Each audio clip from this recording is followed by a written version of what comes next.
Minä olen Jaap Clevering, ääni- ja esitystaiteilija, projektien suunnittelija. Ja olen hollantilainen.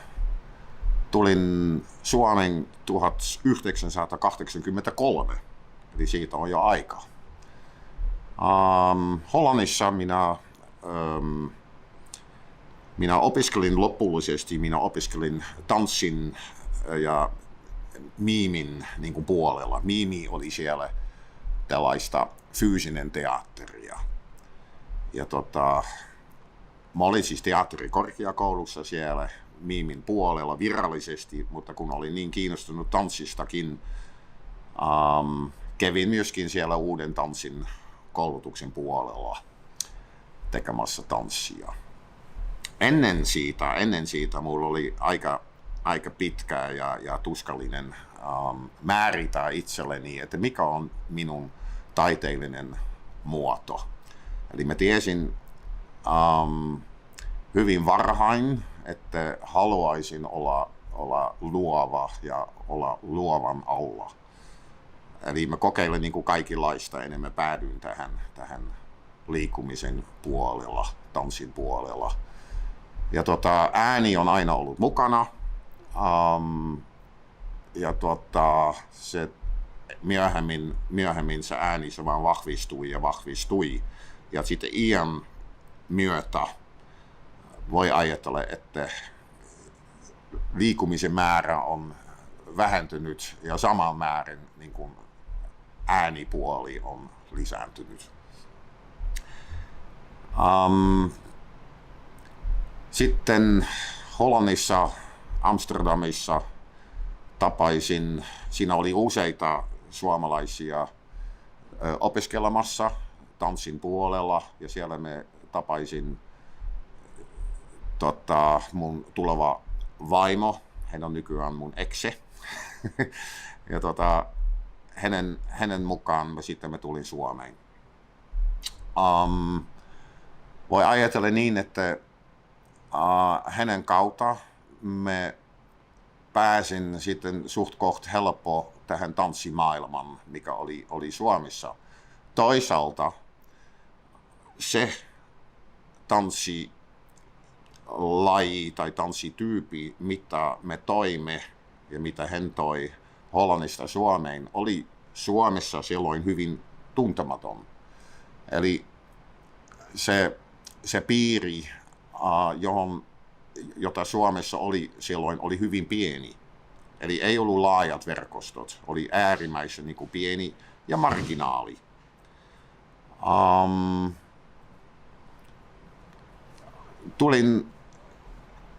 Alustavasti me tulin Suomeen asumaan vuodeksi.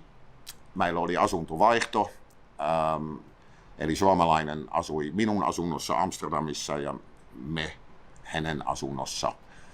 Jostakin syystä se vuosi se venyi ja olen edelleen täällä.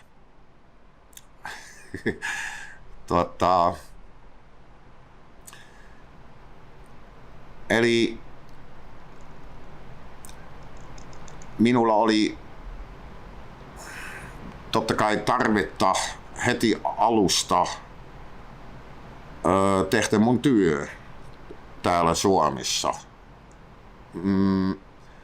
Voi ajatella niin, että näin alussa mulla oli opiskelut vielä, ei ollut ihan niin kuin valmis, mutta kuitenkin minä koen olevan niin kuin valmis niin kuin tekemään niin kuin se työ. Eli mä aloitimme heti niin kuin tähän mun silloisen vaimon kanssa niin kuin yhteinen esitystä, jota mä aloimme niin kuin esittää täällä. Ja oli myöskin mukana toinen teos, minun oma solo-teos, jota olin Hollannissa tehnyt valmis, ja sekin me esinimme se niin kuin täällä. Ehkä minä olen tällainen henkilö, joka aina on ollut ja edelleen on suuri tarve luoda omat työt ja luoda ne puitteet, että se työ voidaan tehdä. Eli toistan vähän, että silloin kun me tulin Suomeen, minun kaltaisilla työllä ei ollut hirveästi puitteita. Toisaalta siinä oli muutamassa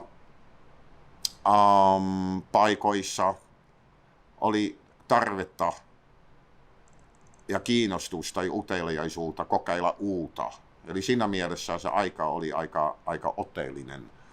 Eli esimerkiksi Helsingin ylioppilastalossa oli silloisen Raisa Rauhamaa, hän järjesti siellä esitystoimintaa, mikä oli hyvin kokeileva. Ja hänen kautta esimerkiksi olen saanut silloin aika montakin työt, niin kuin työpajat ja esitystoimintaa. Sellaiset ihmiset oli muutamia täällä siellä niin kuin ympäri Suomessa. Mä muistan, että mikä oli haasteellinen näin aluksi oli saada se rahoitus. Eli yksittäisiä keikkoja vielä saatiin kyllä jonkin verran, ei paljon, mutta niin kuin se rahoitusta, että mitä se toimii. Eli mulla oli joku tieto, mitä se Hollannissa toimii, mutta ei mitä se Suomessa toimii. Sitten kun mä sain selvä, mistä hakea näitä rahoja, mä en ollut varma, että mitä tuohon hakemukseen pitää niin kuin laittaa. Ajattelin, että onko se sama kuin Hollannissa vai onko se eri. Mikä on täällä odotukset, mitä pitää kirjoittaa. Eli sitten mä olin niin onnellinen, että mä sain tanssiteatteriryhmä Raatikosta, mä sain heidän tekemä hakemus ihan niin kuin kokonaisuudessa. Ne antoi sen minulle niin kuin luettavaksi. Ja sen niin kuin puiteissa mä pystyn itse niin kuin miettimään, että okei, että mitä minä siihen niin kuin laitaisin niin kuin oman kohtaloon. Se oli aika oleellinen niin kuin työkalu näin aluksi. Kun oli niin suuri tarve siis niin kuin luoda ne puiteetkin omalla työllä, ja ne puiteet ei ollut mitenkään niin kuin valmis, eli mä tein niin kuin vaan kovaa töitä koko aikaa, että hain niin kuin rahoja ja suunnittelin erilaisia esityksiä, ja niitähän on siis tehty koko ajan. Kieli, suomen kieli, on minulle henkilökohtaisesti, se oli niin kuin todella tärkeä ja luontava, että me osaisin puhua sen. Se on aina toiminut minulle. Missä tahansa maassa minä käyn, minulla on aina suuri tarve, että mä osaan edes jonkin verran sen maan kieli. Eli minä ymmärrän sen niin, että kielen kautta kulttuuri aukeaa ja pystyn ymmärtämään parempi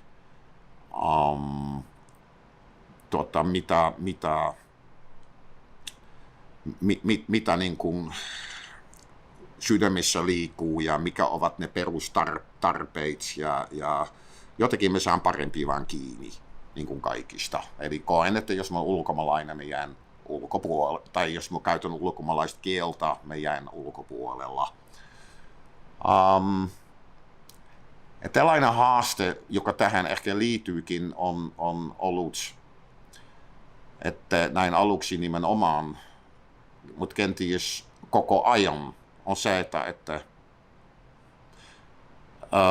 jos ulkomaalainen tulee Suomeen käymään, hän on äärimmäisen tervetuloa ja hänestä ollaan kiinnostuneita. Jos ulkomaalainen muuttuu Suomeen asumaan pysyväksi, tilanne niin kuin muuttuu.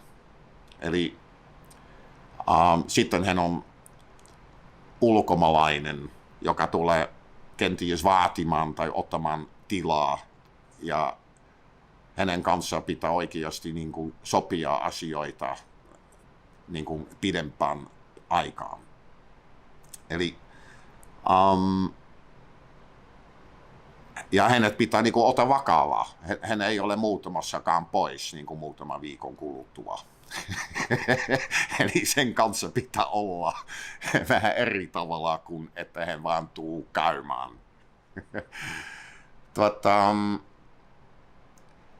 Minulle sanottiin muutama vuoden sen jälkeen, kun minä olin ollut siis Suomessa, minulle yksi henkilö sanoi minulle, että joo, että muualta tullut henkilö, vaikkapa ulkomaalainen, mutta yleensä niin kuin muualta tullut henkilö, se tulee tänne meidän alueen vaan asumaan vaan joko koska hän on rikollinen tai että hän on epäonnistunut sieltä, mistä hän tulee. Minä ajattelin, no tämä on vitsi, mutta tämä on myöskin totta. Olen ymmärtänyt, että tämmöinen epäilys on niin kuin olemassa. Että miksi sä oot täällä? Tällainen kysymys. Miksi? No, ja noin. Eli mitä pääsee sisään on niin kuin, mitä pääsee sisään tähän niin kuin Suomen niin kuin kulttuuriin on tietysti työn kautta. Se on ollut minulle se ensimmäinen. Me perustin perhe, eli lapset. Siitä kautta pääsee myöskin sisään. Omalta osalta kieli. Siitä kautta mä pääsin sisään. Ja tekemässä kovaa töitä, siitä kautta pääsi sisään. Mikä on toinen haaste on tietysti, ja se ei ole vain, jos olet ulkomaalainen, mutta se liittyy opiskeluun. Eli opiskelun aikana syntyy verkostoja. Eli muiden opiskelijoiden kanssa, että vaikkapa opettajien kautta. Ja jos opiskelet muualla, oletko suomalainen vai ei, sitten ne verkostot ne ei synny.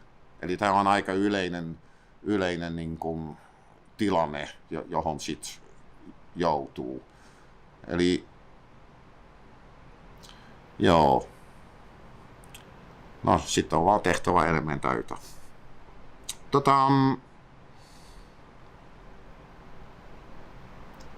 Tällä hetkellä olen siis, toimin siis esittävänä taiteilijana, äänisuunnittelijana, ja mun työ on ehkä siirtynyt viimeisiä vuosia, tai siirtynyt, siinä on tullut niin kuin lisäys, eli tätä niin kuin taide- ja hyvinvointialue, siellä me liikun tällä hetkellä aika paljon.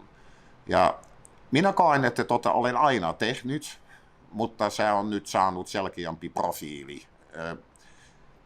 Ei pelkästään, se ei johtu minusta pelkästään, vaan se johtuu siitä, että on tällä hetkellä erilaisia avustuksia, siihen panostetaan, että on niin kuin mahdollista työskentellä taide- ja hyvinvointialla näin tuommoinen profilointia. Ja olen aktiivisesti tehnyt ja se sopii minulle erittäin hyvin mun työ niin kuin rinnalla. Ja se on erilainen niin kuin taloudellinen tuki myöskin minulle. Ja ihan viimeisiä on nyt, kun mä oon tarpeeksi vanha, että mä oon alkanut tehdä esitystä 1-3-vuotiailla, mikä on erittäin mukava ja voi esittää niin paljon kuin ikinä haluaa. Että ne pienet lapset riitaa nimittäin. Ja niitä tulee koko aika lisää. Eli näin tuleva, mikä on tulossa, sama rata, kehitään erittäin paljon edelleen uusia ideoita, uusia projekteja, kirjoitan niitä ylös, ei yksin pelkästään muiden kanssa, on erilaisia ihmisiä, taiteilijoita, kenen kanssa me suunnitellaan niitä, kirjoitetaan yhdessä hakemuksia. Ja sen mukaan, kun tai avustuksen päätös on myönteinen, sen mukaan sitten voidaan toteuttaa näitä projekteja. Että minulla ei ole mitään muuta tulevaisuutta kuin, että mä vaan jatkan ja syvennän ja olen hyvin niin kuin, motivoitunut ja musta tuntuu, että aika saattaa jäädä kesken. Että ei, näin se ehkä tuntuu, että ei ole tarpeeksi aika toteuttaa kaikki nämä suunnitelmat. Että hyvä niin. Ehkä niin kuin ihan niin kuin viimeinen lause tähän on se, että näin yleensä taloudellisesti tämä ei ole helppoa. Mutta mä en odottanutkaan, että se olisi helppoa. Että se ei olisi siis Hollannissakaan ollut sen helpompaa. Että taiteilija ura näin taloudellisesti se on haasteellinen. Eli motivaatio pitää kyllä olla todella paljon, jos haluat ryhtyä tähän alaan. Joo.